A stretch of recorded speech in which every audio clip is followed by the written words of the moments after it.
Hello everybody, it's me, Poseidon. I finally managed to get a video out that's not Haros. So let me ask you something. Do you enjoy having the fourth wall broken in the media that you consume? If your answer is yes, then good. This game completely shatters it. It blows it to smithereens and takes the medium, in my humble opinion, to surprising heights. What you're looking at is the beginning of OneShot, a game developed by a studio that's called Future Cat. Yep, you can't make this stuff up. But bro! I hear naysayers say. How can this game be so good if it looks the way it does? I mean, how can it be even remotely good? Look at the graphics. I know, right?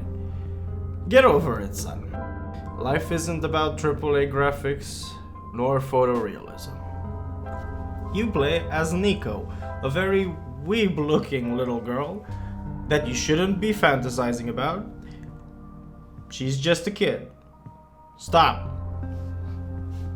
She has cat ears and eyes.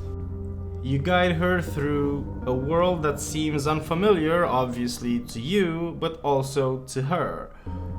She doesn't know how she got there, nobody really does. She wakes up in an abandoned house, she finds a light bulb in the basement.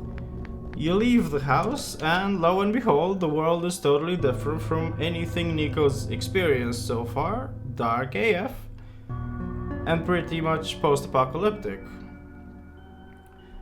You meet this little robot that explains how Nico is the child of prophecy that will restore light to this now dark and grim world via the light bulb she's been carrying around, because she has been carrying it around. The footage you see shows that. He also mentions a tower where this light bulb would fit in. The game has 3 areas: the Barrens, the Glen, and the Refuge. You begin the game proper in the Barrens and slowly make your way to the Refuge, where the tower lies in wait. This is essentially the premise of the game. You walk around and explore these areas to essentially progress to the next one via various puzzles. There are checkpoints in the form of beds which Nico can sleep in, shutting down the game. Yes, the game exits on its own when she goes to sleep, adding to the immersion. I find that quite compelling. Apart from the little robot, you encounter many NPCs Nico can interact with, and most of them have pretty well fleshed out personalities. Except the robots, they don't, because they're robots. These NPCs provide context, help to progress the main story, or the occasional side quest. Yes, there are some side quests around that you'll need to look up guides for. This game is pretty vague. Not that the story was any indication of that. The controls for the game are bare bones, as you won't ever need more. I repeat, no combat system. You pick up stuff, you combine stuff, and or use stuff in your inventory with stuff in the environment. It's not rocket science, it's a puzzle game. After the game presents the controls, it also states that it's recommended to play it windowed. I agree. Though granted, the developers figured it would be nice to switch from full screen to windowed on the fly, so your designated key for that is F8. You're welcome! Whether or not you like indie games might have a huge impact on your enjoyment of this game. But even if you don't, if you get this and go in with an open mind and heart, it will shock you like it did me. It would also be smart to go in expecting a slow burner. The puzzles aren't always straightforward and you might get stuck every now and again. I say they are not straightforward, but they are intuitive on the flip side. Check this little section out from the intro of the game. This is the house where Nico wakes up in. The door is locked and you have this computer with a password on it.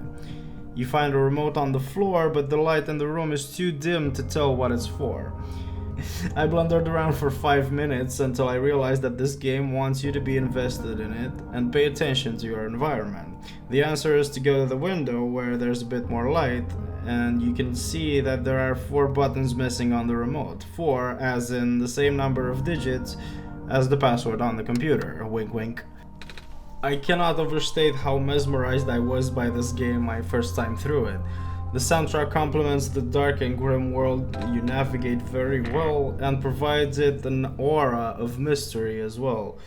Nico is an adorable protagonist, and I can almost guarantee you'll get attached to this pixelated kid by the time you're through. I know I did. This game is a profound, heartwarming, and heart-wrenching experience at the same time. Before I leave you with my conclusion, I'd like to reinforce the notion that this game is indeed a slow burner. It's not just because of the puzzles, but it's also designed, in my opinion, to be absorbed and genuinely played slowly.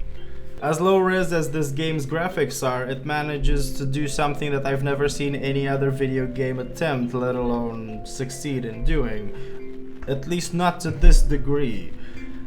What that something is up to you to find out, but I would encourage you to go in as blind as you possibly can.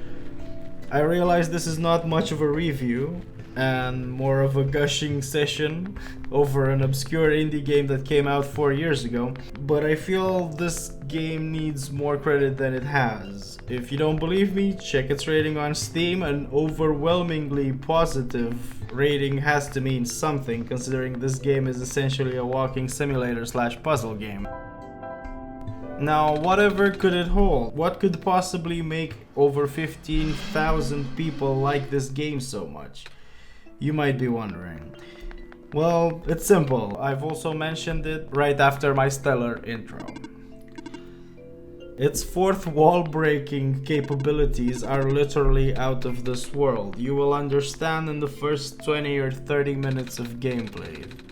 But it's not just that. Just like with many other indie games that are actually worth their money, this game has a soul. Between the adorable protagonist and their plight, trying to make sense of this world just as much as the player would, the fascinating environment that you find yourself in, and the charming NPCs, this game managed to grab my attention in the blink of an eye.